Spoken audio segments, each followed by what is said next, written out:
حامدا ومصليا اما بعد فاعوذ بالله من الشيطان الرجيم بسم الله الرحمن الرحيم وقل رب ارحمهما كما ربياني صغيرا صدق الله مولانا العظيم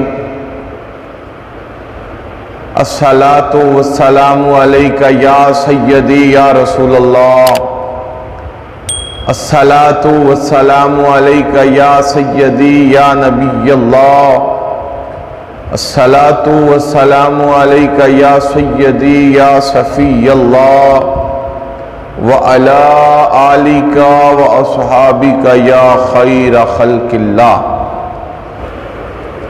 معزز دوستوں، بزرگوں، بھائی بہنوں، السلام علیکم ورحمۃ اللہ وبرکاتہ۔ معزز ناظرین،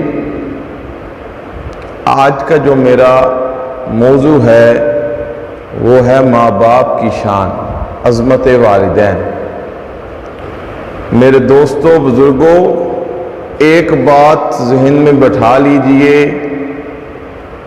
کہ ماں باپ ایسا میوہ ہیں، ایسا پھل ہیں، ایسی نعمت ہیں جو زندگی میں صرف ایک بار ہی ملتی ہے، دوبارہ یہ نعمت نہیں ملتی۔ ماں باپ سے پیار کر لو۔ جیسے کائنات میں دوسرا مکہ اور مدینہ نہیں ہے نا، اسی طرح ہی امام الانبیاء کے غلاموں، کائنات کے اندر ماں باپ بھی دوبارہ نہیں میسر ہوتے۔ مال مل جاتا ہے، دولت، عیش و عشرت، سب کچھ مل جاتا ہے، بیوی بھی دوبارہ مل جاتی ہے، پر جس بیوی کے کہنے پہ آج کل کے نوجوان اپنی ماں اور اپنے باپ کو گالیاں دیتی ہیں، وہ بیوی بھی دوبارہ مل جاتی ہے، پر جن کو تم گالیاں دیتے ہو نا، میں ان نوجوانوں سے مخاطب ہوں جو اپنے ماں باپ کی نافرمانی کرتے ہیں۔ سب کچھ دوبارہ مل جاتا ہے، پر اللہ کی قسم یہ چلے جائیں یہ دوبارہ نہیں ملتے۔ یہ رشتہ ہی واحد ایسا ہے کہ زندگی میں صرف اور صرف ایک مرتبہ ملتا ہے، صرف ایک مرتبہ ملتا ہے۔ پر افسوس کے ساتھ آج کا معاشرہ بڑا عجیب و غریب ہو گیا ہے۔ باپ کو اگر بلانا ہے تو ابا جی کہہ کے نہیں بلانا، ابا حضور کہہ کے نہیں بلانا، بلکہ میں نے اکثر دیکھا ہے اپنے باپ کو آواز دیتے ہیں او بوڑھے، او بوڑھی، اور یارو تمہیں تمیز ہی نہیں رہی۔ یہ وہ لوگ ہیں جنہیں قرآن پاک میں فرمایا گیا کما ربیانی صغیرا، یا اللہ تو بھی ہمارا پالنے والا ہے، اور ان ماں باپ نے بھی ہمیں بچپن سے لے کر جوانی تک پالا ہے۔ یارو یہ بات نوٹ کر لو، باپ جا کے جب دھوپ میں جلتا ہے اور ماں چولہے کے اوپر جلتی ہے، تب جا کے اولاد پلتی ہے، تب جا کے اولاد پلتی ہے۔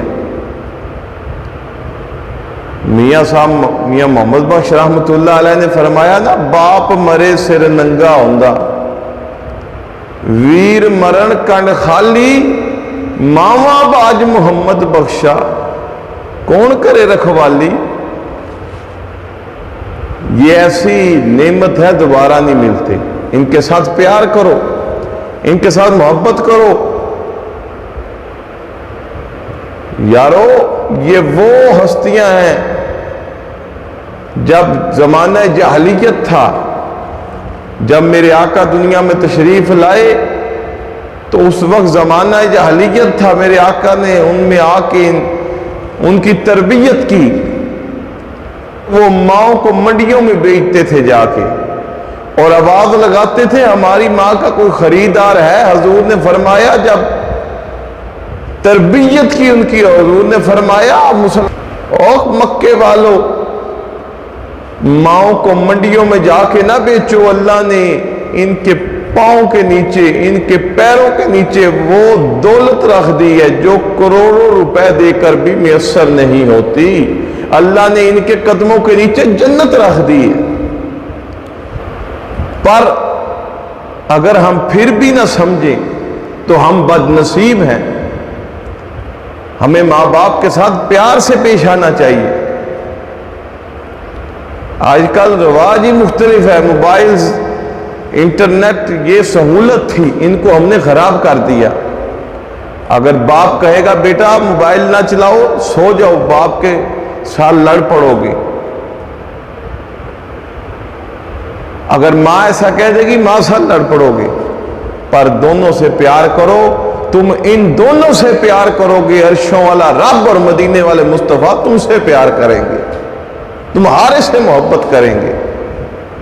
باپ کی شان پہ، باپ وہ نعمت ہے یارو، اور ماں وہ نعمت ہے جو دوبارہ میسر زندگی میں کبھی نہیں ہو سکتی.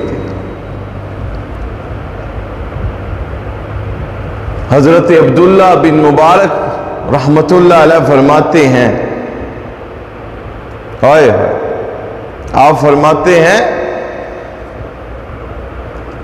کہ میں حج کرنے کے لیے حجاز مقدس حاضری کے لیے روانہ ہوا تو میں جب پہنچا نا مکہ مکرمہ میں،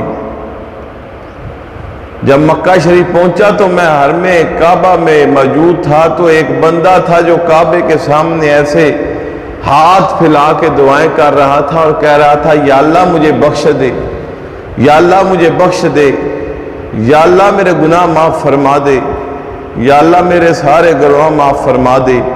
حضرت عبداللہ بن مبارک کہتے ہیں میں اس نوجوان کے پاس گیا اور اس کو کندھے سے ہلا کے پوچھا بھی دوست کیا ہوا ہے؟ اس نے کہا تم اپنا نام بتاؤ. میں نے کہا میرا نام عبداللہ بن مبارک ہے. اس جوان نے کہا عبداللہ بن مبارک میرے سے وہ گناہ ہو گیا ہے، جب بھی میں حرم کعبہ میں آتا ہوں تو آواز آتی ہے اور باپ کے گستاخ یہاں سے نکل جا، تیرا نہ کوئی حج قبول ہے، نہ عمرہ قبول ہے، نہ نماز قبول ہے، نہ کوئی عبادت قبول ہے. عبداللہ بن مبارک کہتے ہیں میں بڑا حیران ہوا. میں نے پوچھا دوست یہ تو بتا کیا گناہ کر بیٹھا ہے جس کی وجہ سے تجھے نہ عمرہ تیرا قبول ہے، نہ حج قبول ہے، نہ عبادت قبول ہے. وہ رو کے کہنے لگا میں چھوٹا سا تھا، میری ماں مر گئی. میرے باپ نے ماں کا پیار دے کے مجھے پالا. جب میں بڑا ہو گیا رمضان شریف کا مہینہ تھا، میرا باپ روٹیاں پکا رہا تھا، میرا روزہ نہیں تھا. میں نے روٹی توڑی اور منہ میں ڈال کے کھا لی. باپ نے منہ پہ تھپڑ مارا اور کہا بدبخت تیرا روزہ نہیں ہے پر روزے داروں کا احترام تو کرو. کہتا مجھے غصہ آیا، جوانی تھی، میں نے اٹھ کے باپ کے منہ پہ تماچا دے مارا. ابھی تھپڑ مارنے کی دیر تھی، باپ کے دانت ہاتھ پہ آ گئے، دانت نکل گئے منہ سے. عبداللہ بن مبارک میں ڈر گیا اور میں گھر سے بھاگ گیا، فرار ہو گیا اور وہاں سے ادھر آ کے رہنے لگ پڑا. پر اس دن کے بعد جب بھی میں حرم کعبہ میں آتا ہوں، حرم مکہ میں آتا ہوں تو مجھے آواز آتی ہے باپ کے گستاخ نکل جا، تیرا نہ کوئی حج قبول ہے، نہ کوئی عمرہ قبول ہے. عبداللہ بن مبارک کہتے ہیں تیرا باپ کدھر رہتا ہے؟ کہنے لگا باپ تو دور رہتا ہے پر پتہ چلا ہے کہ وہ آیا ہوا ہے بیت اللہ شریف میں، وہ بھی آیا ہوا ہے حج کرنے. عبداللہ بن مبارک کہتے ہیں میں نے اسے پوچھا باپ کی کوئی نشانی؟ اس نے کہا نشانی ایک ہی ہے، ایک ہی نشانی ہے کہ وہ بیت اللہ شریف کے سامنے کھڑا ہو کے وہ ٹوٹا ہوا دانت اپنی ہتھیلی پہ رکھ لیتا ہے اور رو رو کے اللہ کے حضور کوئی دعائیں کرتا ہے. عبداللہ بن مبارک کہتے ہیں میں نماز عصر کے بعد گیا تو میں نے دیکھا وہی بوڑھا آدمی ہاتھ میں دانت لیے اللہ کی بارگاہ میں دعا کرتا ہے میں نے کہا اس کی دعائیں تو سنوں. جب میں دعا سنی تو میری چیخیں نکل گئیں. وہ جس کو بیٹے نے مارا تھا اور دانت نکال دیے تھے، وہی دانت ٹوٹا ہاتھ پہ رکھ کے کہہ رہا ہے یا اللہ دانت تو ٹوٹنے تھے، ٹوٹ گئے، پر بیٹا تو ملا دے. عبداللہ بن مبارک کہتے ہیں میں نے اسے کہا بزرگوں بیٹا آپ کا مل گیا ہے، آپ اسے معافی دے دیں گے؟ وہ رو کے کہنے لگے عبداللہ بن مبارک تو ایک دفعہ ملا دے، معافی معافی ہے. عبداللہ بن مبارک کہتے ہیں میں اس نوجوان کے پاس گیا اور میں نے جا کہا تیرا باپ راضی ہے آ جا. اس نے کہا ایسے نہیں عبداللہ بن مبارک، ایسے گلے میں ڈالو رومال اور مجھے گھسیٹتے گھسیٹتے ان کی اپنے باپ کے پاس لے چلو. عبداللہ بن مبارک کہتے ہیں میں رومال ڈالا اور ایسے لجا رہا تھا کھینچ کے اسے رومال کے ساتھ، اسے ساتھ جا رہا تھا. جب باپ کی نظر پڑی اپنے بیٹے پہ کہ اس کے گلے میں رومال ہے اور یہ کھینچ کے لا رہا ہے، کہنے لگا عبداللہ بن مبارک میرے بیٹے پہ ظلم نہ کرو. عبداللہ بن مبارک نے کہا، اس نے کہا میں باپ کا گستاخ ہوں مجھے سزا دو. باپ کہنے لگا عبداللہ بن مبارک گستاخ چاہے تھا پر ہے تو میرا بیٹا نا، اسے تکلیف پہنچے گی مجھے تکلیف پہنچے گی. جب باپ اور بیٹا سامنے آئے باپ نے بیٹے کو گلے لگایا اور کہنے لگا بیٹا کدھر چلا گیا تھا؟ ابا مجھے معاف کر دو، ابا مجھے معاف کر دو. ابھی باپ نے کہا ہی تھا بیٹا جا تجھے معاف کیا. ہاتھ جائی اگر تو نے اسے اپنے بیٹے کو معاف کر دیا، ہم نے اس تیرے بیٹے کے سارے حج بھی قبول کر لیے، سارے عمرے بھی قبول کر لیے. باپ سے محبت کرو، ماں سے محبت کرو. ہوگا کیسے؟ جب ہم دین مصطفیٰ کے ساتھ تعلق بنائیں گے، جب ہم شریعت مطہرہ پہ عمل کریں گے. اللہ ہمیں ماں باپ کا ادب کرنے کی توفیق عطا فرمائے. اللہ ہمیں حضور کی پکی اور سچی غلامی نصیب فرمائے. وما علینا الا البلاغ المبین.